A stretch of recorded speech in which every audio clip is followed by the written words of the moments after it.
What's up? It's your boy Kevin to turn on this motherfucking YouTube shit. This is serious. Wow, what the fuck?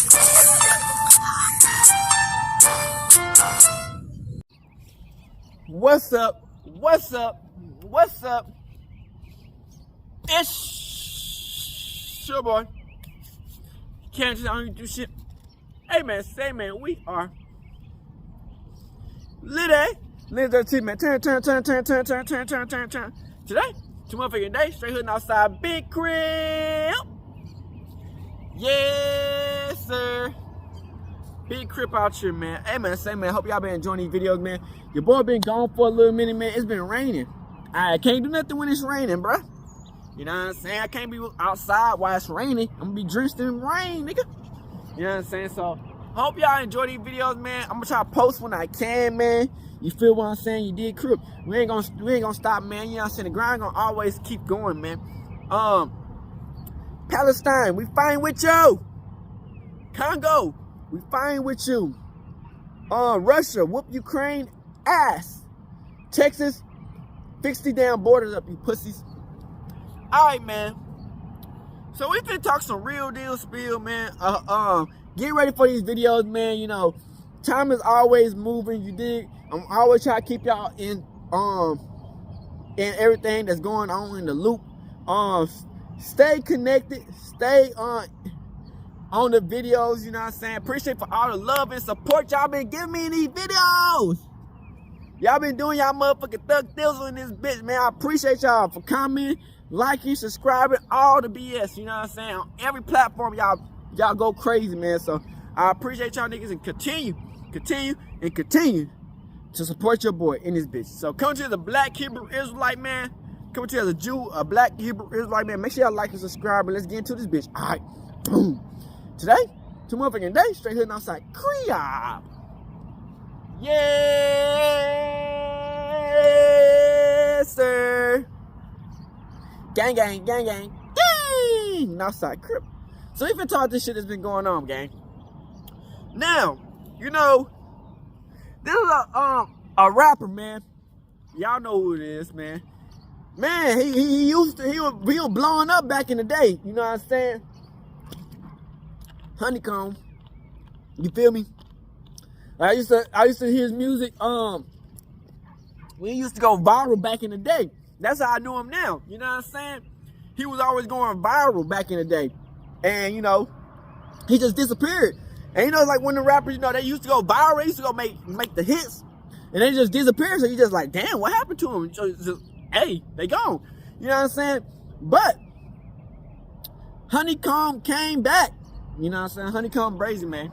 You know what I'm saying? Crip shit, man. This was a wild, interesting story, man. First off, free that nigga Honeykomb, man. You know what I'm saying? They try to set that boy up, man. Finesse 2 times. Hey, rat, man. So we finna watch a video about Honeykomb brazy, man. You know, a Mobile, Alabama rapper, man. You know, a lot of rappers be coming out of Mobile, man. I mean, they had that nigga, y'all remember the NBA, young boy lookalike? That nigga was from Mobile, from Alabama. There's a lot of motherfuckers from Alabama. It's more than that. I'm just, you know what I'm saying, on the spot right now. But there's a lot of motherfuckers who came from Alabama, man, who's actually talented. You dig what I'm saying? Like, they were saying that, damn, what's that nigga name? It's a lot of people, man. I forgot these niggas' name. They gonna say in the video 3, but you know how it goes, man. So, you know, you any type of elements, man, you know, you try to survive. You dig? And try to make it. You feel me? Honeykomb been going through life in and out the pokey, man. You know what I'm saying? Always something different. You feel me? And, you know, unfortunately, he's back in the pokey. You feel what I'm saying? Over dumb shit. And, you know, that ain't the reason we can't forget about these people, man. It's because all the drama and the tragic that these people gone through just to survive, just for the 12 or some random ass niggas to try to take it out or lock a nigga up. You know what I'm saying? So we got the videos, man. It's gonna be from Swamp Stories. It's gonna be a long video, 3 though, but it's gonna be a good video. So I hope y'all enjoy these videos. Make sure y'all like and subscribe, and let's get into them.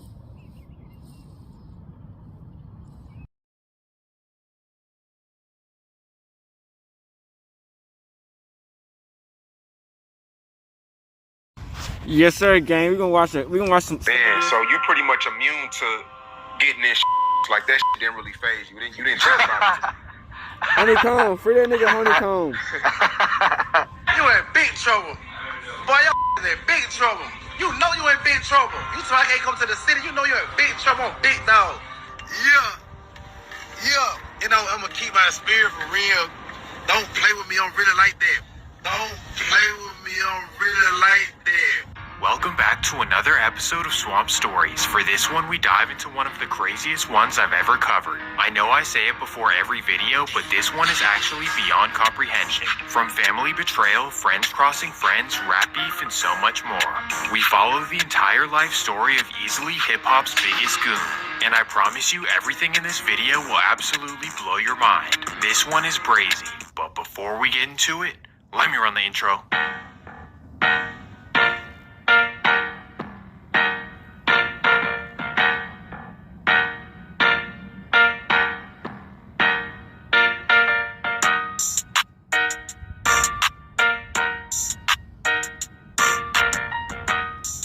The story begins in Mobile, Alabama, a place you've probably never heard of and have definitely never been to. But despite it being relatively unknown, it's actually a very historical city that should be taught in schools.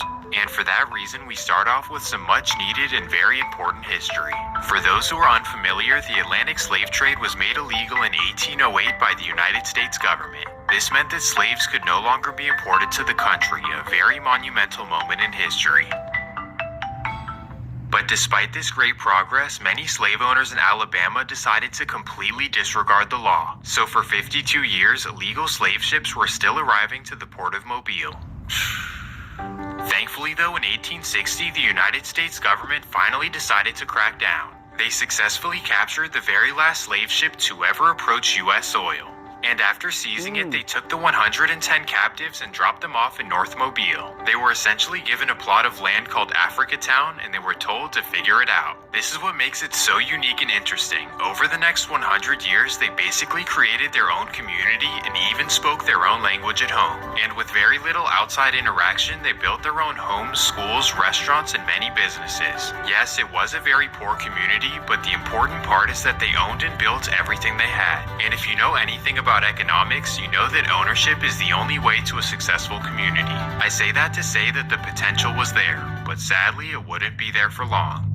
In the 1950s, the United States government introduced a controversial plan called urban renewal. Essentially, they designated certain areas as decaying and used this to seize all of the property. Obviously, this is a violation of property rights and the Constitution, but back then it wasn't seen that way. So they went to various neighborhoods across the country and pretty much bulldozed them to the ground. Whether it was the Fillmore in San Francisco, the 7th Ward in New Orleans, or Mobile, Alabama, they pretty much went to a bunch of neighborhoods and destroyed them. And by the end of the 1950s, over 75% of Africatown was completely demolished. The community sadly had to watch everything they built be torn to the ground. The deep history and cornerstones of the community were now replaced by endless public housing. And on top of this, they even changed the neighborhood's name from Africatown to the Happy Hills. Like, damn, we can't even keep the name? Well, to me, urban renewal is one of the biggest stains in American history as it destroyed so many communities. It essentially turned homeowners and business owners to welfare recipients overnight, and as you would expect, the government did not take care of what they replaced it with. The residents were exposed to broken ceilings, mold, and rodent-infested apartments, and on top of this, there were no local businesses left in the area.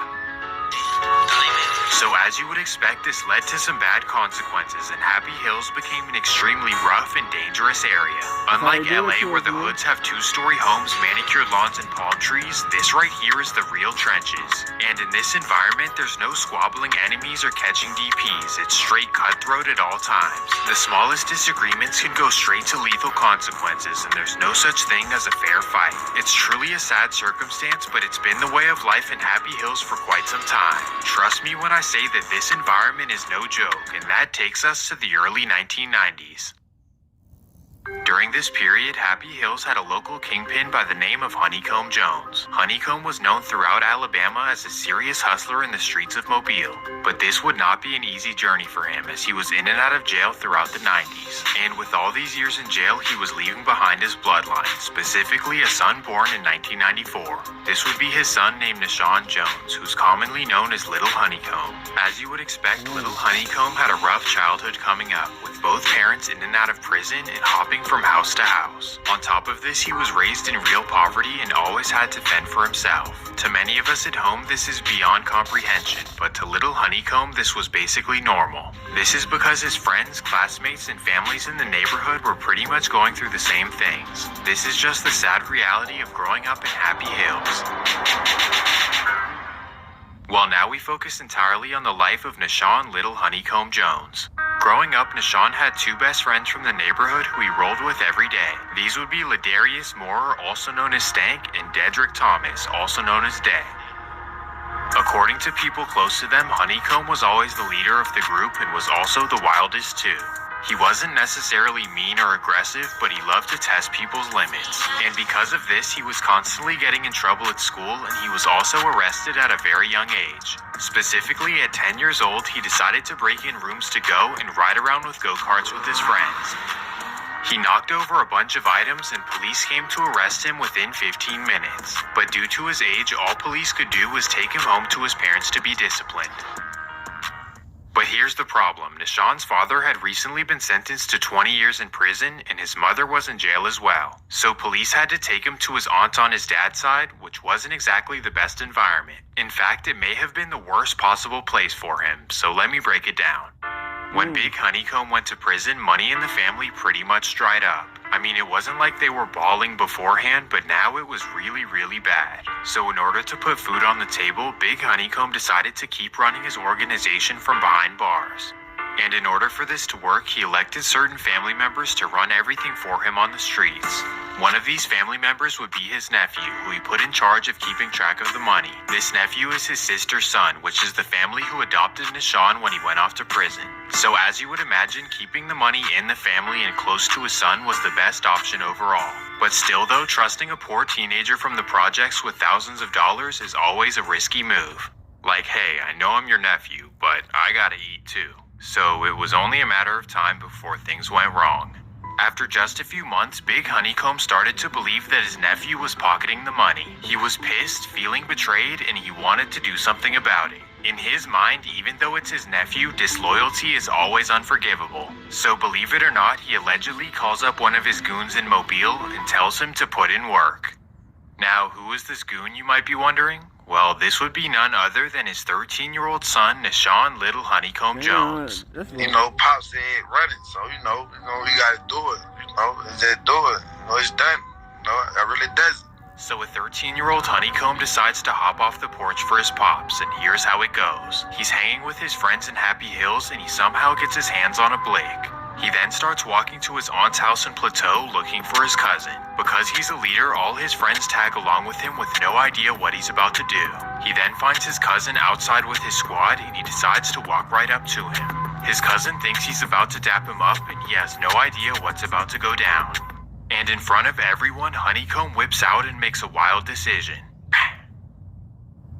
Everyone is shocked, and Honeykomb and his friends run back to Happy Hills. He assumes that his cousin is dead, and this is when reality kicks in. What in the world did I just do? Did I really just claim the life of my own cousin? And now that I did this, my aunt will probably be pissed, so where can I even sleep? And on top of all this, if I get arrested, I'll never see the light again. As a last resort, Honeykomb decides to make a run for it. So at 13 years old, he goes on the run hiding from both his aunt's family and the police. We don't know the specifics, but somehow he fends for himself for months on end. Wow, this is crazy, and I don't think I've seen anything like it. When I was 13, I was too scared to take public transportation and nonetheless survive on my own while ducking police. Oh, and I've never had my father ask me to eliminate my own cousin. So before you demonize little Honeykomb, you have to put yourself in his shoes. Like at 13 years old, you'll literally do anything for your father. On top of this, he says that he never really wanted to do it and even regrets it to this day. Paralyzed my own cousin, took a hit from a pop. Like, I was young then, though. Like, right now, I don't know if I still do that again. Because I still with Bud. It was just a misunderstanding. But, you know, I would have thought better about it. But I was young. Then my dad was telling me to run it. So, you know, dad is telling me to run it. You know, I'm finna run it. You know how that go. You can even see it in his face that he really regrets doing it. Whoa, wait. You shot your cousin? Yeah. yeah. Like on accident? Nah, like on purpose. Him and my dad, some shit with him and my dad, you know. Somebody came up missing him, my dad. As crazy as this already is, while Honeykomb was on the run, more tragedy would strike in his family. November 1st, 2007. Little Honeykomb happens to have an older cousin in the neighborhood named Robert Lucas, also known as Slick. Well, on this afternoon, Slick and his friends happen to be hanging out in the Josephine Allen projects like any other day. They're standing around laughing and playing music in the parking lot. The commotion pisses off one of the neighbors in the projects and she decides to call 911. She tells police that there's a group of young men hanging outside selling illicit products. So at 5 p.m. a Mobile sheriff named Paul Birch pulls up to the projects. Slick notices him rolling through and he decides to turn around and sprint. This is because he believes the officer is there to serve a warrant on him, but that's simply not the case. Either way, his decision to run does not serve him well. When the officer notices Slick running away, he decides to get out of his car and go chase him. He chases him through the projects, and that's when Slick trips and falls on his face. Because of this, the officer catches up to him and decides to draw down. Unfortunately, the situation ends in the worst way possible. Slick gets hit twice in the back, twice in the shoulder, and twice in the chest. And sadly, he wouldn't make it after being rushed to the hospital. Obviously, it was a tragic situation, but it was also controversial. The witnesses believe that Officer Paul Birch was not justified in his actions. They all rallied to get him arrested, but nothing came of it. This is because the officer stated that Slick pointed a blick at him while he was falling, and because of this, he had to do what he had to do to survive. The sheriff and the district attorney agreed, so they both declined to charge him. The entire Happy Hills community was pissed. To them, it was a clear case of murder and they all decided to protest. So for days on end, the community gathered together and marched the streets of Mobile. This eventually caught the attention of the FBI and the Department of Justice, so they were forced to investigate. But here we are 17 years later and no charges were ever brought to the table. And on top of this, Paul Birch is currently the elected sheriff of Mobile County. A new sheriff in town. Sheriff-elect Paul Birch sworn in today and is now sheriff of Mobile County. The swearing-in got underway around 4 at the Crown Hall on Dolphin Street. Sheriff-elect Birch is replacing retiring Sheriff Sam Cochran. Honeykomb would post about Slick on Facebook, and his friends are not too happy about Paul Birch. Drama, and more drama in the life of little Honeykomb Jones. After being on the run for numerous months, he finally decides to return home. Quickly though, right after his 14th birthday, he's arrested by Mobile County sheriffs. He was in for some potentially serious time, but thankfully the judge was lenient and only gave him 3 years. So from ages 14 to 17, he spent his everyday and night in the Strickland Youth Center.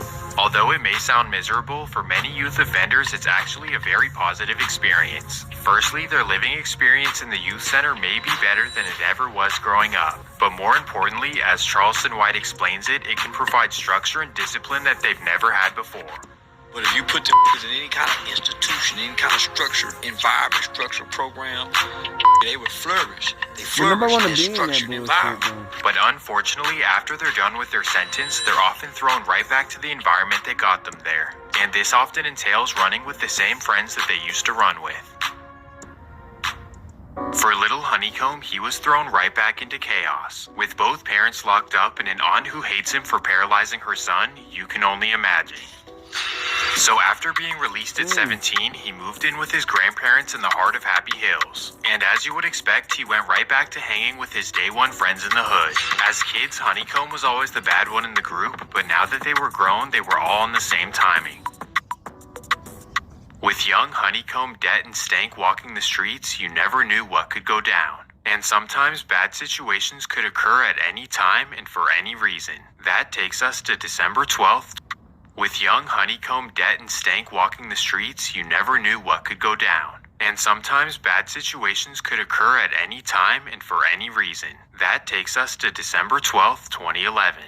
It's a chilly winter dawn and Honeykomb and Det are walking through the neighborhood with nothing to do. So at 5:45, they decide to head to the community rec center. As they're walking down Center Street, Det notices a random man standing by his car. So for whatever reason, he walks up to the man and sparks a conversation. Honeykomb thinks Det's just being friendly, but actually he has other plans on his mind.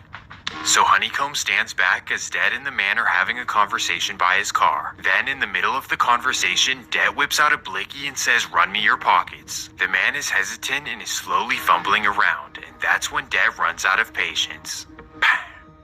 After hitting him once in the shoulder, he begins to run through his pockets. He then discovers that the man has nothing, so he and Honeykomb run their separate ways. Thankfully, the man survives after being rushed to the hospital. And while he's recovering, police show up to ask him some questions. Who did this? What do they look like? And what were they wearing? And for whatever reason, the man gives them a simple description. It was 2 young teenagers from the neighborhood, and that's all I know. Believe it or not, Honeykomb's reputation was already so bad that police instantly thought it was him. Damn. So after finding his whereabouts, they instantly decided that he was a suspect. Damn, that's cold. The next day, Honeykomb's grandparents would get a knock on the door, and here we are again. Honeykomb is arrested for first-degree robbery and assault with a deadly weapon. After being taken in for questioning, police pretty much offered him an easy way out. "We know you weren't alone when this happened, so give us up who you were with and we'll let you go." Most teenagers in this situation would start squealing like Master Splinter or singing like Alicia Keys. But Honeykomb was already tougher than nails and realer than real, so he decided to not say a word. So as a result, the teenager was facing a long time in prison for something that he didn't do. He was willing to take it on the chin to stick to the street code and to stay loyal to his day one homie. Well, fast forward a few months and it's Honeykomb's first official court appearance on March 4th, 2012. During the hearing, prosecutors try to get him to implicate on his friend once again, but he refuses to do so. He decides to remain solid while Det is back home hoping he doesn't squeal on him. So when Det gets word that Honeykomb stayed solid, he decides to go shoot some dice to celebrate. It's 7:30 p.m. on Selmer Street in Happy Hills. Everyone is outside on the block while Det is on the porch in a dice game. During the dice game, an OG named Anthony Jenkins gets upset. He tells Det that he owes him $5 for losing and he gets in his face. Det refuses to hand over the $5 bill, and that's when Anthony gets extra heated. He whips out a blick from his waistline and makes a terrible decision. Damn, over dice. $5. Yet another devastating loss for Honeykomb and the whole Happy Hills. Det was only 17 and lost his life to a 40-year-old over a $5 dice game. Oh, and here's the craziest part. Anthony was let out on a $2,500 bond, meaning that he posted $250 and went right back home to Happy Hills, putting not only his life but everyone else in the area's life in jeopardy as well. Man, Mobile is really something else. From questionable police activity to judges making blatantly dangerous decisions, it all just seems like a trap. For Honeykomb, he was absolutely devastated by the news of his best friend passing. He was already facing a decade in prison, so losing his best friend only added to his problems. I mean, I can't even imagine being in a jail cell for something I didn't do and then receiving this kind of news. But on the other hand, it did bring an interesting scenario to the table. Now that debt was gone, Honeykomb could potentially say that it was him who did the robbery. To many guys like Gangsta Williams, this is a no-brainer, but to Honeykomb, he would never go against the code of the streets. So instead, he took his lick and decided to go for a 4-year plea deal in Alabama prison. Although this may sound like a good deal, his time in prison was no joke. In fact, he describes horrible conditions in the facility and even says that he could only shower once every 3 days. You took a bath every 3 days? Yeah, every 3 days on blood. But you know, it probably been like go a day, then skip a day. But then it be so much going on, like they might hit so many codes and get into a fight. They won't even let her take them, you know. They'll just handle stuff for real. Like that's what they got going on now. So how do you keep your hygiene up? Like, do they give you deodorant, or is there certain things you got to do to keep, you know, your body right from smelling a certain way? Water now. I used to bathe in the sink and shit. You know, I ain't tripping. I ain't fucked up about it. Like, none of that made you, like, go insane at all at a period of time? Nah, I got mad a lot of times, but only reason I was getting mad, it wasn't by me being in the cell. It was by me not taking a shower. When I really wanted to take a shower, and them would be like, nah, y'all can't take nothing today. The jail on lockdown. And they be like the 3rd day. He was willingly sustaining these horrible conditions all because he wouldn't tell on his friend. Definitely couldn't be me, but I do respect him for sticking to his code. Sadly, while he was enduring these horrible conditions, he would also lose some family members on the streets. On June 16, 2013, his cousins Tyvone and Timberly Jones would lose their life in a car accident in Happy Hills. These two are forever remembered in the neighborhood, and many people have them tatted in commemoration. But this was yet more losses for Honeykomb to deal with while sitting in a disgusting prison. But if anyone in the world could shoulder these blows, it would be Mr. Little Honeykomb Jones. Well, now we move on to December of 2015, when Little Honeykomb is finally released. When Honeykomb gets home, all he wants to do is turn his life around. The streets cause nothing but devastation in prison time, so it's definitely time for something new. So for fun, Honeykomb hops in the studio and quickly realizes that he's actually a talented rapper.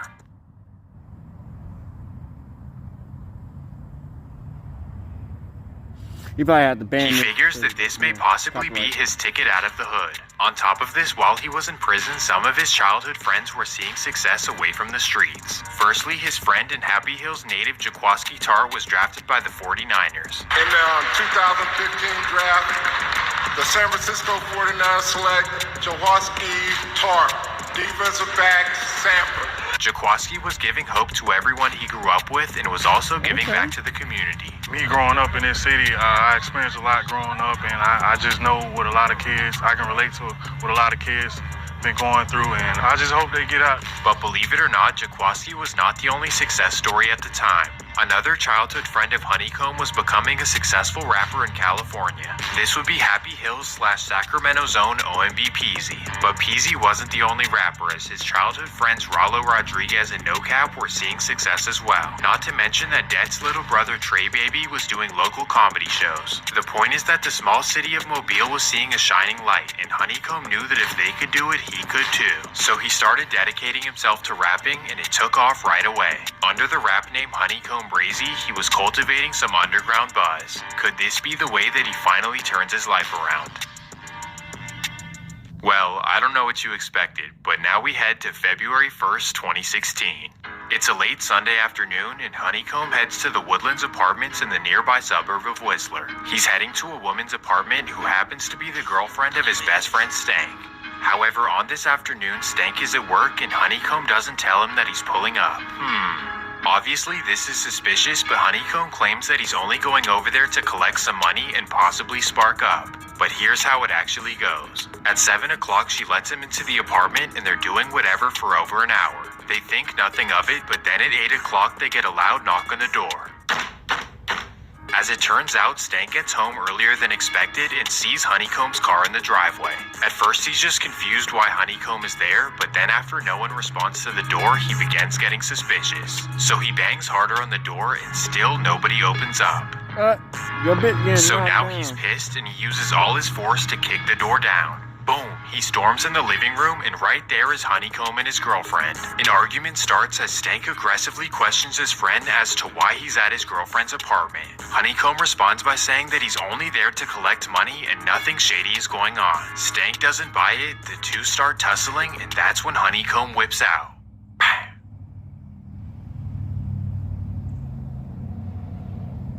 What in the world just happened? At this moment, time completely freezes. Stank and Honeykomb were best friends from the sandbox. How in the world could this have happened? Firstly, why was Honeykomb really at her apartment? If he was really just there to collect some money, why would Stank have reacted like that? And secondly, was Stank really that much of a threat for Honeykomb to respond with his weapon? Lots of important questions that only Honeykomb can answer. That was your friend? Yeah, that's my partner. I love my partner. He's at a trip that day, you feel me? It ain't nothing like that. You know, if I can take it back, I'll take it back. Obviously, he sees it as a self-defense situation, and he also states that he never messed with the girl like that. So you ain't even hit, you were just telling her, you know what I'm saying? You were just in her house type shit, you ain't even hit. I'm about to go by. Granddad ain't never up. I'm my dear little brother Myra, never up. You feel me? Really silent. It's just how that happened. Do you guys believe him or not? Let me know in the comments. Either way, just days after the incident, Honeykomb was arrested for second-degree murder. Typically in the South, this is considered self-defense, but when you flee the scene and fail to call 911, it is suspicious. So just months after getting out, the 22-year-old rapper was now facing life in prison. Now, the very start of a bright rap career was looking like the end of it. But Honeykomb fought the case for months trying to prove his innocence. And after a year of deliberation, the prosecution finally decided to drop the charges in favor of self-defense. This is because Stank wasn't on the lease of his girlfriend's apartment, meaning that it was considered a home invasion. So under Alabama's Stand Your Ground law, Honeykomb was completely justified in his actions. Wow, this is a cold world, and I really feel bad for Stank's family. Overall, this was a terrible situation, but what do you guys think? Was Honeykomb disloyal, and is what he did wrong? Man, While the loss of Stank had much bigger implications than Honeykomb ever imagined. For him, he wanted to chalk it up to the streets and just leave it as an unfortunate situation. He saw Stank as a brother and truly wishes it never went down like this. But to Stank's friends and family, what Honeykomb did was completely unforgivable. Firstly, linking with his girl behind his back, and then resorting to claiming his life. So while Honeykomb was in jail fighting his case, Stank's family was plotting for revenge if he ever got out. In fact, they were making everyone on the streets take a side. You're either rocking with us or you're rocking with him, but there's no in between. So when Honeykomb was released from jail, he quickly realized who was on his side and who wasn't. And what he started to realize is that a lot of people who used to be close to him were no longer on his side. Now, what if I told you that it wasn't for moral reasons, like they didn't leave his side because of what he did to Stank, and instead they chose the other side for a completely different reason? It's because Stank's family is no ordinary family. In particular, Stank had an uncle by the name of Darren Southall, also known as Dee, and this guy is easily the most feared man in Mobile history, so actually we'll have to dive into his story. Sorry, we'll get back to that beat in a second. Darren grew up in Happy Hills and was always known as a serious hustler in the streets, and in the 1990s he was able to turn his hustling ways into a major organization. It was known locally as Darren Southall Distribution, but it was pretty much the BMF of the South. And no, I'm not exaggerating, because it's estimated that he was sitting on $24 million cash. With this kind of money, he could pretty much call any shot he wants to in the whole southern United States. And because of this, he was extremely feared in Mobile, even to the point where he was allowed to snitch. No, seriously, listen to this. Dee successfully operated under the radar until 2001 when the state government began investigating him. He had numerous mansions and supercars throughout the state, but his tax returns didn't show much income. None of it was adding up, so they decided to look into his operations, and here is what they found. They discovered his distribution and the music label he was using to launder his money. So as a result, in 2003, his entire operation was taken down and he was looking at 30 plus years in prison. Everyone in Mobile thought the street legend was cooked, but Dee had other plans on his mind. He decided to tell on two of his co-defendants and give up the music label that was laundering his money. In return, his sentence was reduced to a couple years and he was back in Mobile in no time. He's still known as one of the biggest rats in history, but for whatever reason, Mobile just didn't care. He actually went right back to the hood and rebuilt his distribution from the ground up. You might be thinking, how is this possible? But I'm trying to tell you that in the South, nobody cares that you snitched if you have money or you're feared. So after some years of rebuilding his major distribution, Didi became the king of Mobile once again. According to some, a rat was running the city. I'm not exaggerating when I say that Didi was like royalty in Happy Hills, as nobody would dare to go against him or ever touch him. For example, look at this picture of him and Honeykomb back in the day. They used to be locked in, but after he claimed the life of his nephew Stank, Didi wanted all the smoke. He didn't want to hear any excuses, and he was not willing to negotiate. And because he had all of the money and power, most of Mobile decided to take his side. Oh, and not to mention that there was allegedly a 7-figure bounty on Honeykomb's head. This obviously put Honeykomb at a major disadvantage, especially because he never knew who was willing to cross him. Like if any of Honeykomb's friends wanted to collect Didi's bag, it was pretty much over for him. So in order to protect himself, he was forced to draw serious lines in the sand. You're either rocking with me or going over there, but I cannot have snakes in my circle. Because of this, he now had to be very careful who he was hanging with and where he was going. And to keep things organized, all of his homies took the name RN4L, and I'm sure you can figure out what that means. Anyone claiming RN4L was willing to protect and die for Honeykomb, even though they were up against Thanos. So Didi Southall versus Honeykomb Brazy was the new major beef in Mobile. Things were about to get crazy, and it was all dependent on Honeykomb coming home. Well, it's November of 2017, and Honeykomb officially beats his case and returns to Mobile. He knows he's up against a powerful boss, but he's way too prideful to leave his city. So he goes back to Mobile to pursue his rap career, but quickly things would get spicy. Just days after being released, Honeykomb is shot 8 times, including once in the head. His friends rush him to the hospital, and the doctors don't believe he'll make it. But after a successful surgery, he's placed into a coma where he stays for 9 days. During this period, the doctors tell his family that he will wake up, but he'll never walk again. But miraculously, after waking up from a coma, his legs work just fine. Like I told you guys, Honeykomb is the type of dude who can survive any battle. And I ended up getting that first week and get hit up. So, you know, I was in the coma and shit, but I had shook that shit though. However, after this incident is when he woke up and realized that his ops are not playing. In fact, this is when he receives word that there's over $1 million on his head. To all of us at home, this would terrify us, but Honeykomb talks about it like it's nothing. Yeah, so when you speak on having money on your head, can you speak on like what goes through your mind? Do you lose sleep over that? Hell no, I wasn't dream. Like Martin Luther King, I wasn't dream. Not only is he not worried about his ops, he also decides to troll them online. I don't really like that, man. I'm big stepper, bro. On soul, I'm big stepper, man. On gang, they know that. That's why they trying to kill me. Because they know what's going on with me. That's why they trying to kill me, man. On blood, they know. But Bray's a real stepper. We got to get him before he get us. He killed our brother already. He beat the murder charge. You need to get walked down. That's just what it is, man. Obviously, Honeykomb was ducking no smoke, but as his career progressed, it only made sense to elevate. And thankfully, his first opportunity to leave would come quickly. After a couple of his songs went viral, Honeykomb was hit up by a major boss in Atlanta. This would be a man known as Rallo Famgoon, one of the biggest hustlers in history. Rallo saw potential in his rap career and wanted to get him off to Atlanta. So immediately, Brazy hopped on I-65 to head for the big city. There, he spent his days and nights in a professional studio recording banger after banger. In the process, he started to get tens of millions of views and noticed by a nationwide audience. But more importantly, he was out of Alabama and he was rolling with a boss even bigger than Didi. This was honestly a match made in heaven, and Brazy was on his way up. But then out of nowhere, everything would come crashing down. Tonight, a major raid on a Southwest Atlanta home, and we now know that house belongs to an Atlanta rapper named Rallo.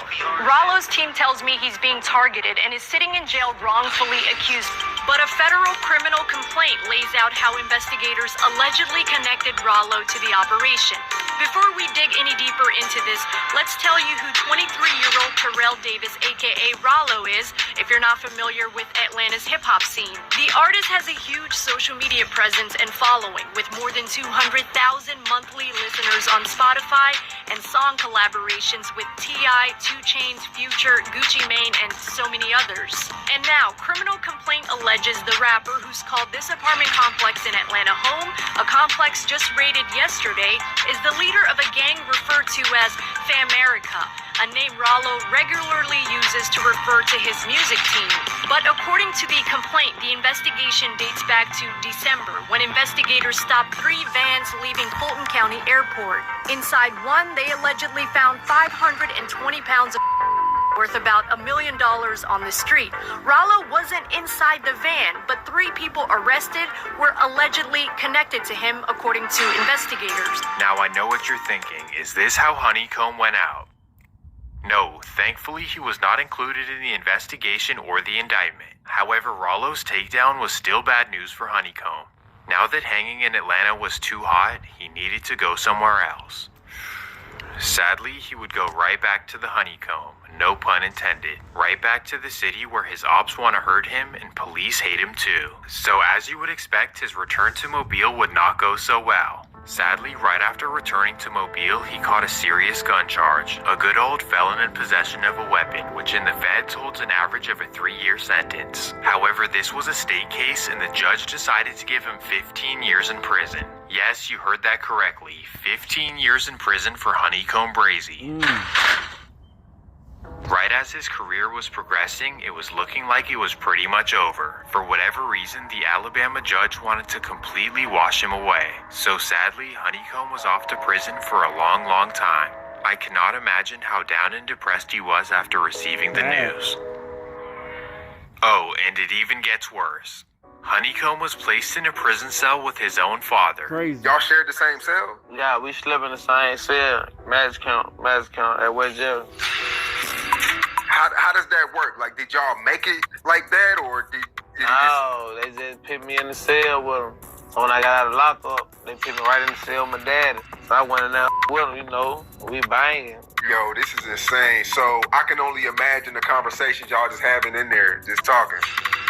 Yeah, we would have real conversations. Like, I got money on my head. Imagine sitting in a cell with your dad and telling him that there's money on your head. You can't let them do me like that while I'm doing life. So I was like, hell yeah, man, you know, I got your pop with the whoop. And to make matters worse, Honeykomb would lose yet another friend while sitting in a cell. October 21st, 2020, 8:40 a.m. A local comedian named Trey Baby is sitting in his parents' living room. That's when he hears a loud thud and a man comes running inside. The man finds him in the living room and makes a terrible decision. Trey was a day one friend of Honeykomb and a family member of Day. But more importantly, he was an aspiring comedian who brought joy to anyone he came across. Everybody really just shocked. Everybody hurt, like, deeply. Like, y'all really took somebody that wouldn't harm a fly. Thomas was well on his way as a comedian known as Trey Baby. His family said he traveled a lot to neighboring cities, doing stand-up comedy shows and filming content for his YouTube channel. A young man chasing his dreams to fill many hearts with laughter. We're just lost and we're confused on what happened. We don't know if it was just envy, if it was hate, or whatever the case may be. This is why the incident is so puzzling. Trey was never in the streets and definitely never had beef with anyone. So the deliberate targeting had people wondering who was really behind this. And one of these people was Honeykomb, who made a dedication post on Facebook. He said that if he finds out who did this, yeah, you know the rest. Yet another loss while Honeykomb is sitting in a 6x9 cell. Obviously this is devastating, but on the bright side, he would receive some positive news. His lawyers appealed his sentence and a new judge granted him parole after 18 months. Man, thankfully his career was back in his hands after it almost slipped away. But interestingly enough, Honeykomb was really not that happy to leave. Okay. Yeah, but I left out the cell with him, though. I ain't really want to leave the I already do another year with him, for real. On everything, I ain't even lying. Either way, the bottom line is that Honeykomb was given a second chance at life, but it really wasn't that simple. His parole requirements were extremely strict and pretty much set up for him to fail. Firstly, he wasn't allowed to leave the state of Alabama for 15 years, which obviously puts him in danger. But on top of this, he wasn't allowed to be around any felons or in the proximity of any weapons. So in my opinion, the state was pretty much setting him up to be victimized. And the craziest part is that technically, if he ever violates these rules, he's sent back to prison for 15 years. So Honeykomb had a big dilemma on his hands. I'm either risking my freedom or I'm risking my life. It was only a matter of time before things go wrong one way or the other. And that takes us to November 10th, 2020. To get out of Mobile, Honeykomb and his boys head up I-65 to the city of Montgomery. Montgomery and Mobile are about 2.5 hours away, so it's an easy way to escape the beef. Now, this would be the case in most rivalries, but things are different when you have $1 million on your head. Well, once they get to Montgomery, they head to the mall so Honeykomb can buy a new jersey. The Lakers jersey he bought in Mobile is too small, so he goes to the mall to get a new one.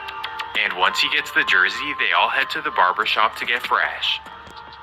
This is when he makes a boneheaded decision. At 3 p.m., Honeykomb decides to go on Facebook Live outside of the barbershop. He shows his location and says he wants to give away his Lakers jersey. Yeah, man, I bought a jersey, that bitch was too big. I bought a jersey, it was too big. Autograph Honeykomb Kobe Bryant jersey to the really size. Yeah, man, it was too big, so I had to buy another one, man. He stays on live for over an hour thinking nothing of it, but that's when things get hectic. Out of nowhere, shots start flying at his car. Bang! His friends instantly get up and start chasing the perpetrators down the street. And because of this, they instantly hop back in their car and speed away. Once they turn the corner, Honeykomb's friends run back to the car to check on it. They notice that he's hit, but he refuses to let them take him to the hospital. So instead, they go to a family member's house in Montgomery and they bandage him up.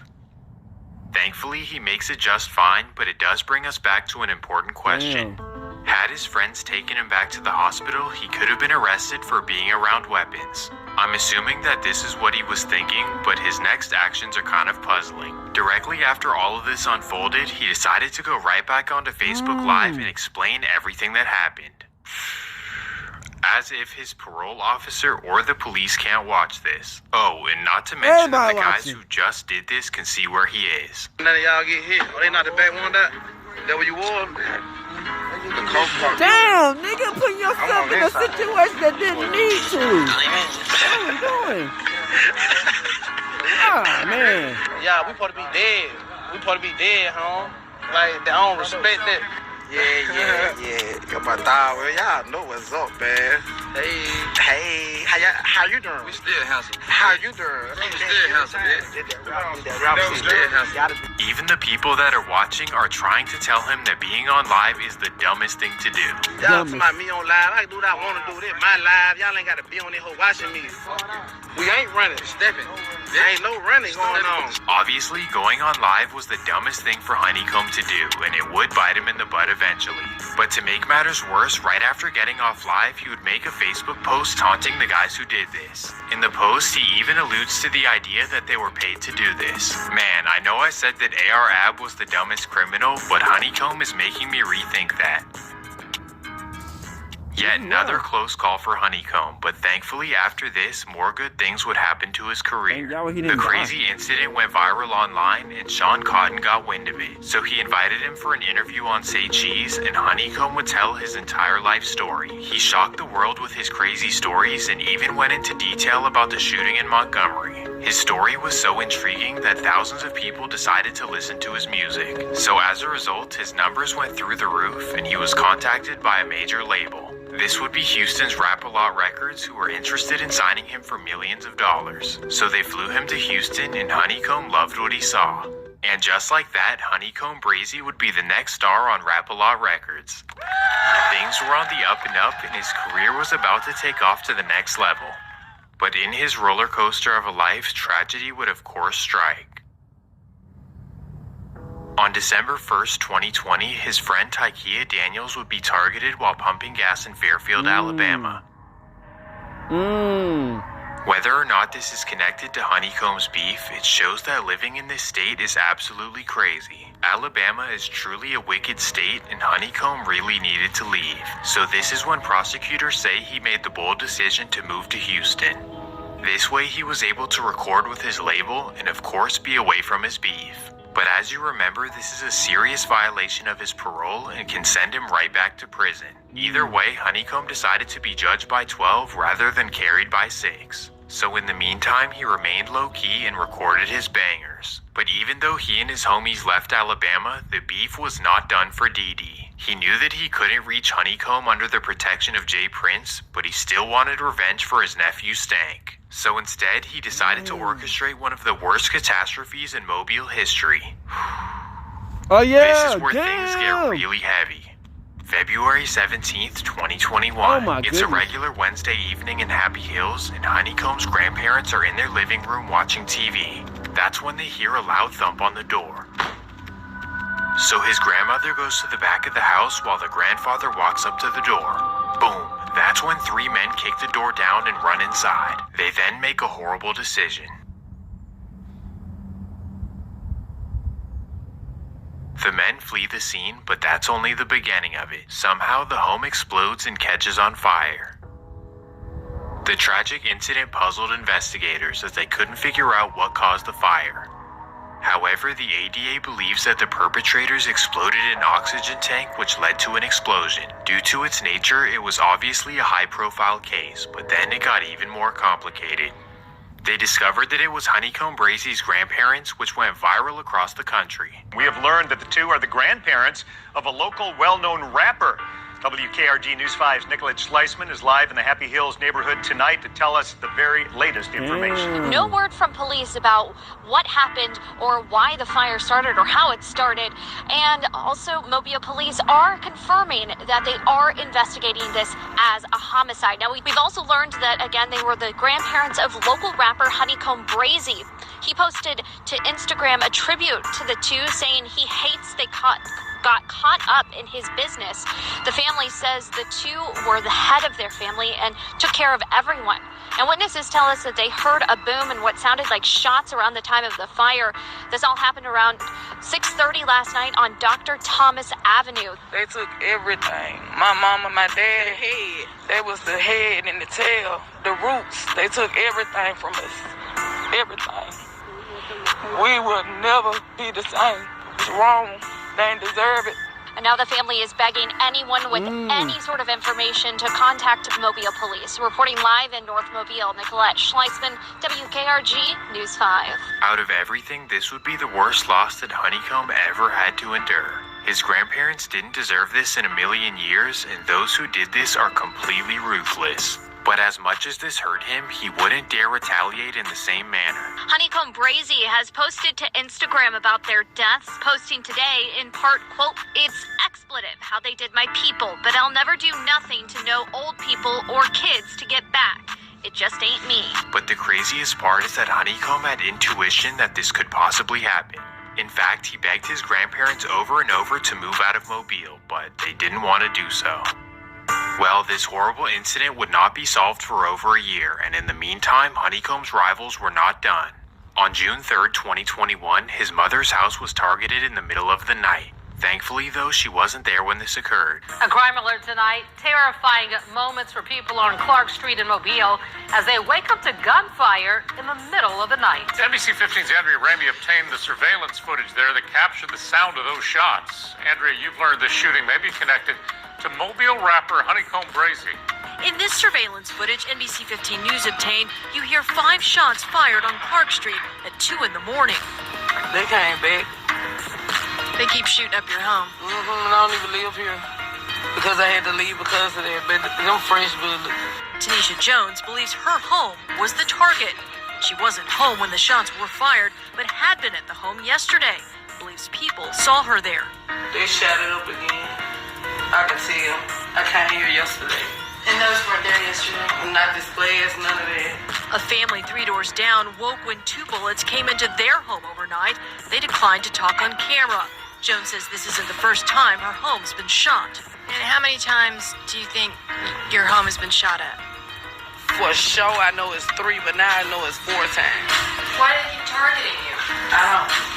Because they want my son, Nashawn Jones, dead. Her son, Nashawn Jones, a local rapper, is also known as Honeykomb Brazy. Tanisha's heart may be broken and her home riddled with bullets.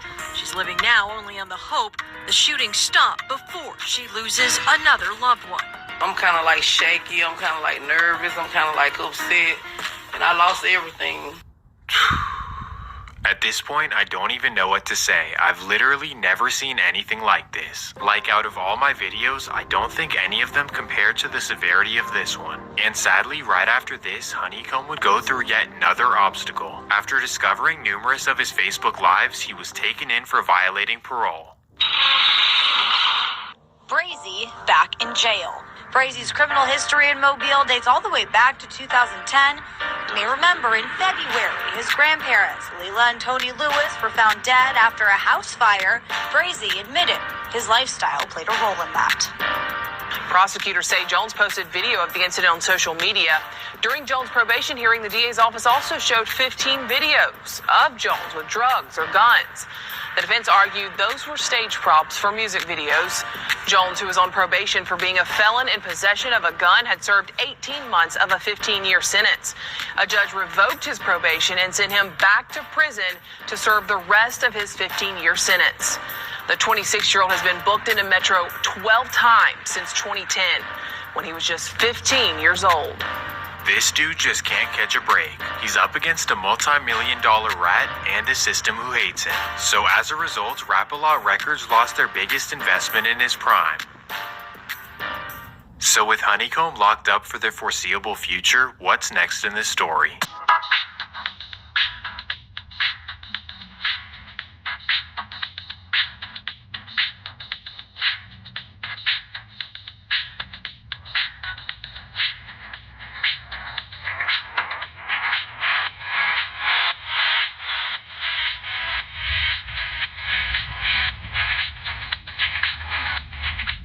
In August of 2021, the Darren Southall distribution was finally taken down. Dee was hit with 21 felonies, including laundering millions and millions of dollars. However, out of these 21 charges, 0 of them included targeting Honeykomb Brazy or his family. All of it simply involved moving weight and laundering money.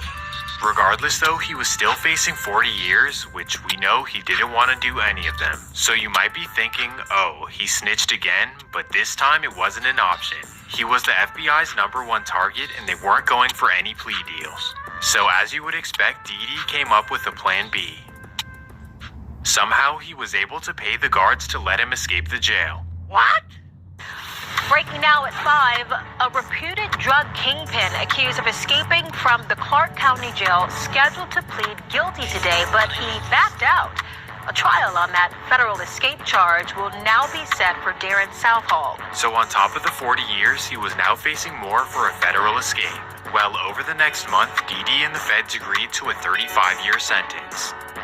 It's a great day in the city of Mobile to be able to have someone of this magnitude taking off the streets and taking out of the drug trade. Southall has a long criminal history dating back to the 1990s.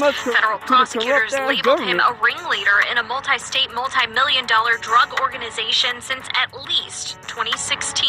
And he admits he took in about $24 million during the time of his operation.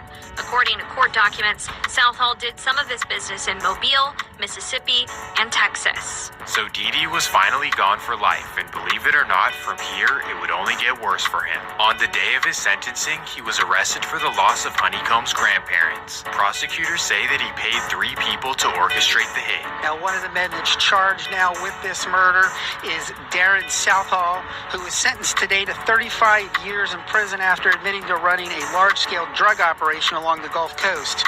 The other 2, Jamarcus Chambers and Terrence Watkins, already in custody. Police looking for a 4th man who they are not naming right now. All 3 alleged accomplices charged with the February 2021 murder of Tony and Leila Lewis. This was a huge takedown, and believe me or not, it actually curbed the violence in the city of Mobile. Dee no longer had a bag to put on anyone's head, and Brazy was serving the rest of his 15 years. So is this finally the end of the story? Nope, not quite, but in the meantime we focus on Rap-A-Lot Records. In July of 2022, Memphis rapper Finesse 2 Times was released from prison and signed with Jay Prince. Right off the bat, his songs blew up with 40 to 100 million views. He was looking like Rap-A-Lot's next star. His success also carried into 2023, and he's now a staple in the rap game, bringing Rap-A-Lot back to prominence. You could say that he took Honeykomb's spot, who by now was an afterthought due to his 15-year sentence. So from 2021 to 2023, Honeykomb felt abandoned and forgot about by his label. But then out of nowhere, the unexpected would occur. On November 14th, 2023, Honeykomb Brazy is released from prison. Yeah, I'm fresh out, withdrawal and everything. You know Brazy, you know it. Yeah. Boy, I'm finna lose my mind. Y'all don't even understand. Y'all don't even understand what the ball hearing. Oh my God. I'm really on that. Straight Alabama shit. I think I'm just saying to y'all, so y'all really think I had 15 years. That's what I want to know now. Y'all really think I had 15 years. He's given yet another chance at his career, and he's back in the game like EA. This time, he takes full advantage of his freedom and drops back-to-back-to-back bangers. Each song was easily hitting over 1 million first day, and he was on the top of YouTube trending. Yeah, Honeykomb is back, and this time he's gonna do it right. Yeah, I'm still a real. I'm chilling now. I'm chilling. I don't want to smoke with nobody. I'm finna run over a whole bunch of millions. I'm trying to touch $1 billion before I turn 40. This is my goal. I'm trying to turn $1 billion before I turn 40. I got 13 more years to put it, and I'm on it. You hear me? Everything else, I ain't studying no nigga. Man, I'm really real. I'm really silent. I really ain't no rat. Really ain't never fold. He's gonna focus on his music, he's not gonna violate his parole, and he's not gonna move recklessly in Mobile. But actually, what would this video be if it weren't for more drama? Here we go again, but this time Honeykomb is kind of justified. Despite his success, Honeykomb was furious at his label and Finesse 2 Times. He felt betrayed by both of them, feeling abandoned once he received his 15-year sentence. Of course, business is business, but Honeykomb felt like he did so much for Rap-A-Lot that he deserved more loyalty. And for Finesse 2 Times, he says that he held him down when he was in prison, giving him money and hooked him up with Jay Prince. So it's basically like I did so much for Rap-A-Lot and Finesse 2 Times, and then they abandoned me when things got tough. So after being released from prison, Honeykomb would go on live and speak his mind. Like y'all want me to just say, he ain't did nothing. Man, I really hold this nigga down, man, and put this in position. You see what I'm saying? And Junior know what's up. I do this shit from the dead. Who Junior had over there? What Mild Town was talking about before Brazy popped out? Y'all let me know what Mild Town was talking about before Brazy hit the scene and turned that shit up. Like, who was Mild Town? Long live Marley, you feel me? Long live Holmes. But who was talking about something over there? No damn body. Brazy crunk that shit all the way up, man. You see what I'm saying? Then I picked this Finesse over there. When I got locked up, nigga, I kept it all the way trill with that boy. He know what's up. This shit, you know, a lot of street shit can't talk about. But man, come on. Pick that over there. This on my grandma grave. Nigga dead and gone. There's on Lila friends if I picked that work in for him. He was spooked. He ain't know what to do. He then gives Rap-A-Lot an ultimatum. I'm on your head unless you give me some bread. See what I'm saying? Y'all nigga, you gotta give me my bread. You gotta give me my bread. I'm on some business, man. You gotta give me some bread, bro. Like, then I ain't on that. I'm on that. Like, y'all don't even want to see me crank up yet, because y'all had to kill me. You see what I'm saying? Y'all had to Tupac me on that. Y'all had to Tupac Brazy.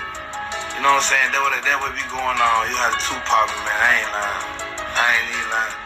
When you Tupac me, that ain't gonna be the end of it. I'm like that in real life. So now it's officially beef between Honeykomb and Finesse and Rap-A-Lot. And for whatever reason, Honeykomb continues to go in. You like that on stupid moves, not like that in the streets. Like, I never saw you with the none of that.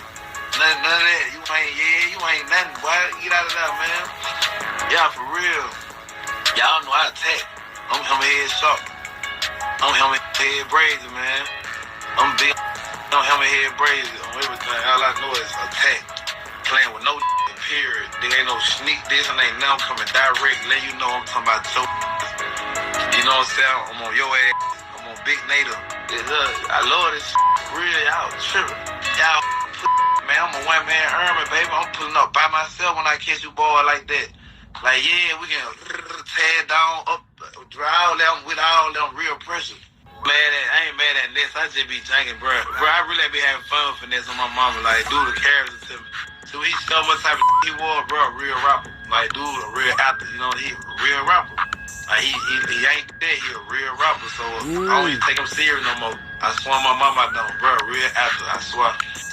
Man, you know you ain't like that. No, I ain't mob tied. Ain't nothing about me mob tied, period. I'm not mob tied. Ain't nothing this is. He even calls him a rat, but then later apologizes when he realizes that the paperwork is solid. Honeykomb shows that even when he's dealing with his worst enemies, he still holds the truth over anything else. Now, this all may seem like internet shenanigans, but Honeykomb says that his young dude from Mississippi slapped Jay Prince Jr. across the face. I put this shit on Jay Prince. I put this shit on Senior.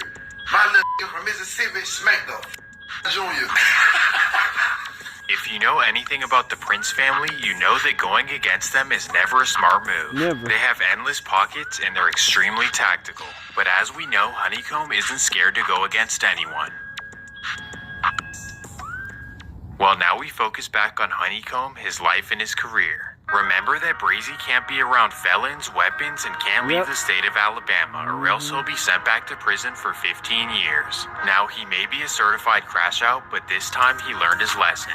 He stopped showing weapons online, he stopped leaving the state, and for riding around with felons, well, here is where things get interesting. Being a major target in his state, Honeykomb knows that rolling around with no protections is a life risk. But this time, instead of having his goons with him, he decides to hire professional security. To do this, he allegedly hits up Rap-A-Lot to send private security guards to Mobile. And despite their rocky relationship, his label decides to send 2 his way. So the 2 guards now roll with him to protect him every day. And that takes us to December 18th, 2023. Honeykomb is heading home from Montgomery on I-65. While passing through the town of Creola, they hear sirens behind them. So they pull over and Honeykomb thinks nothing of it. I don't have a weapon on me and the people with me are private security guards. Well, because Honeykomb is on parole, the officers are allowed to automatically search the car.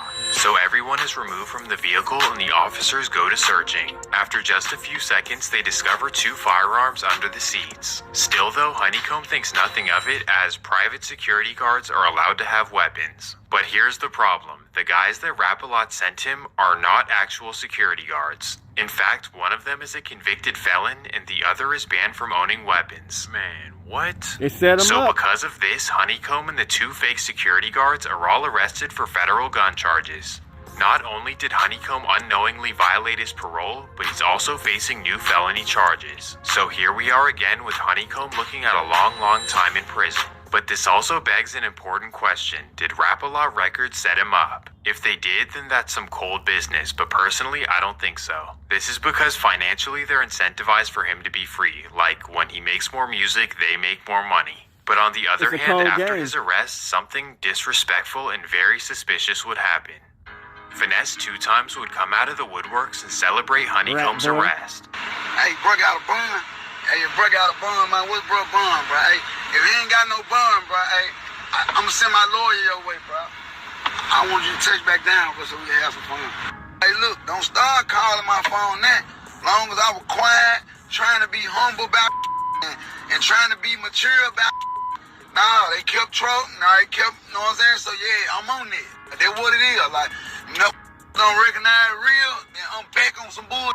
Like, don't start calling my phone now. Don't call my phone. I ain't no net. I ain't no. Long as I was trying to be quiet, trying to be cool about it. But you know you don't rap that, nah, bro. it's over with. Yeah, it's dead. Yeah. Talking about, however you feel, that's what it is. From now on, any feel like Finesse 2 times said this. Oh, any mad about me. Any owe me some money. Yeah, it's up. Oh, now you want to speak up and act tough? Okay, that was pretty much everyone's reaction in the comments. But what do you guys think? Is Honeykomb justified to feel betrayed, or is business just business? Well, aside from the drama, Honeykomb's career and freedom are actually in serious jeopardy. He's technically eligible for parole in the fall of 2024, but who knows if that'll happen. Hopefully things work out for him because he's truly talented and definitely been through a lot. Well, on that note... All right, back. So, gang. This is a tragic story. You feel me? Honeykomb, that nigga done lost over a shit ton of people.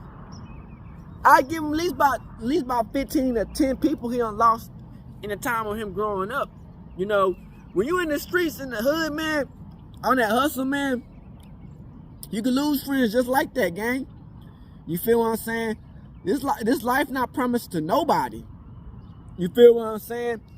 And, you know, just to be one of the people to make it out your situation and to win, make big bread, become kind of lit and famous, you know, you want to live that type of life. But, you know, when you got ops and shit, man, shit gets wild. You know, he been altercation where he had to take people out. They been altercation where they try to take him out. You feel what I'm saying? And, bruh, it just, sometimes you just can't escape what's going to happen. You know what I'm saying? Like, damn, you know, when they try to shoot you, lock you up, set you up, put a bounty on your head, your label turned on you, your family turned on you, your family get taken out, everybody not fucking with nobody, everybody disappearing. It's like, damn. You know what I'm saying? That's what I be saying, man. Us niggas, man, in the hood, man, be having PTSD, man. You know, it's like, damn, niggas in their own wars and shit. Niggas like, they be talking like, oh yeah, the people in the army, nigga. These motherfuckers in the motherfucking America, these hood niggas, us hood niggas be having more situations stronger than the motherfucking army people. Yeah, army people go through some situations. Half of these niggas in the army don't even go out to shoot people. They just be in like little bunkers and shit.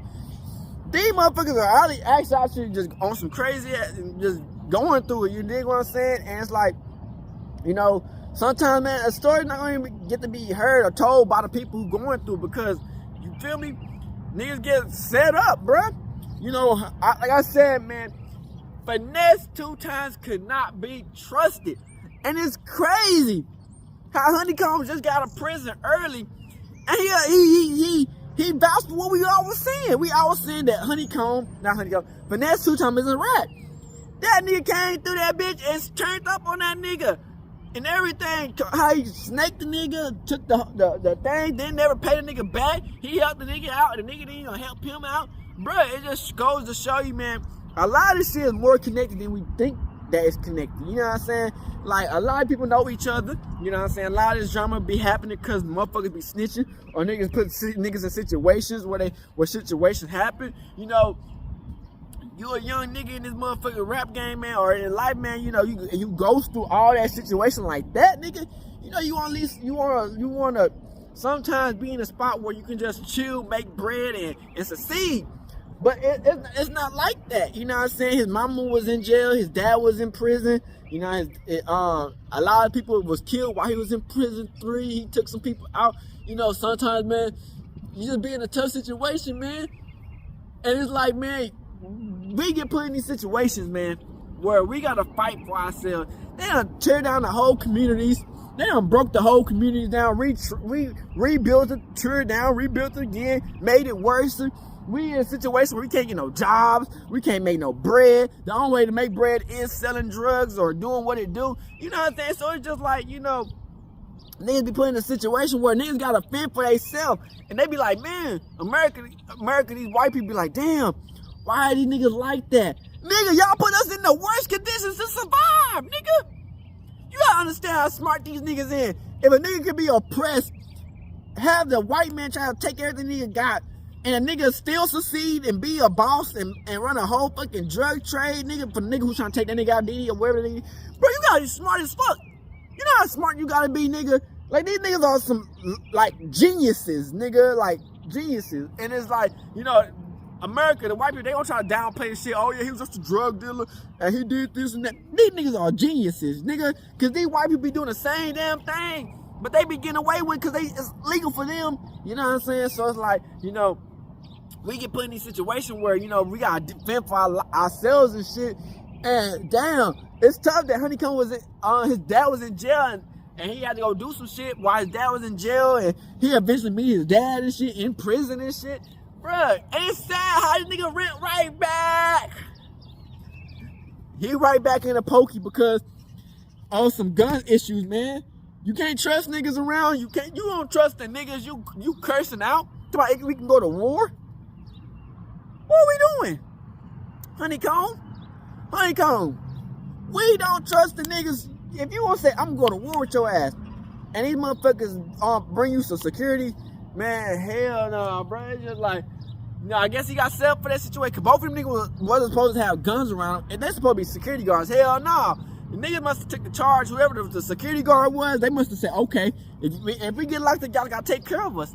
And that's what they doing right now. They taking care of the niggas who got locked up. I don't know about Honeykomb, you know what I'm saying? Cause they was trying to get Honeykomb out the paint. You know, that's the dude was like, oh yeah, why would they try to take out Honeykomb if they making money off him? Because all money not good money.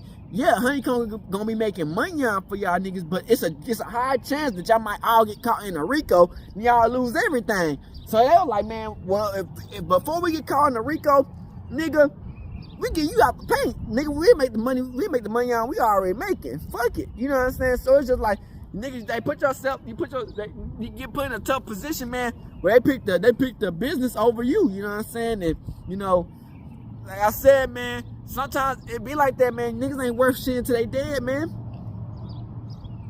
And you understand that. That's how life is, man. Niggas don't let shit slide like that, you know.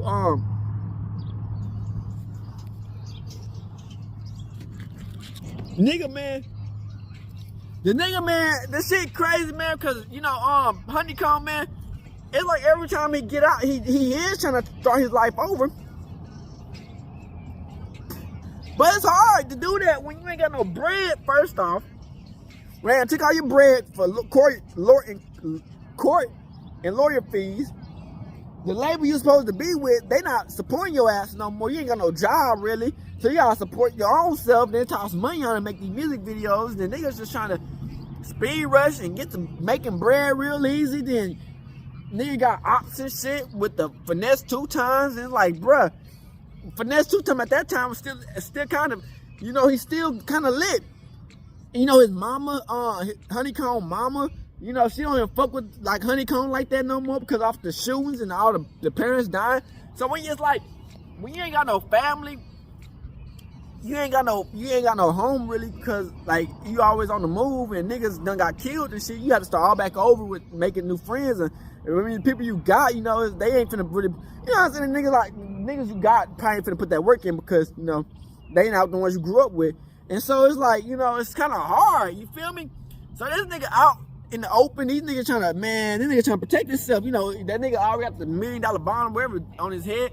Man, it's kind of hard, man. So, hey, man, I hope y'all enjoy these videos, man. For that nigga Honeykomb, man, his life story is tough, man. You know, we don't want to end right sure, you know what I'm saying, him back in prison. We want to at least see that nigga make it. You know, I don't like seeing niggas stories in. I like to see him continue that bitch and keep it pushing, man. So, hope y'all enjoy these videos, and we out the bitch hood. No, sorry, crib gang. Hey, Dad, you know, dog, when we link up, dog, this shit be legendary.